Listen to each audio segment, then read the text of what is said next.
அனைவருக்கும் வணக்கம். செப்டம்பர் 24 பூனா ஒப்பந்தம்.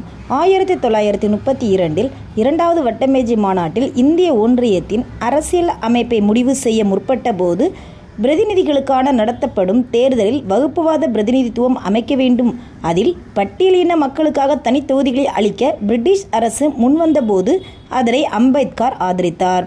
ஆனால் காந்தி இதனை கடுமையாக எதிர்த்தார். எனவே எரவாடா சிறையில் 18/9/1932 சாகும் வரை உண்ணாவிரதம் நடத்தினார். காந்தி உடல்நிலை மோசமானதால் அந்த உண்ணாவிரதத்தை கைவிட பூனாவில் பேச்சுவார்த்தை நடத்தப்பட்டது. அதில் அம்பேத்கருக்கும் காந்திக்கும் இடையே அக்டோபர் 24 பூனா ஒப்பந்தம் கையெழுத்தாகியது. அதில் மதன் மோகன் மாளவியா, ராஜகோபாலாச்சாரி, இரட்டைமலை சீனிவாசன், ராஜேந்திர பிரசாத், MC ராசா ஆகியோர் கையெழுத்திட்டனர். இதனைத் தொடர்ந்து காந்தி உண்ணாவிரத போராட்டத்தை கைவிட்டார்.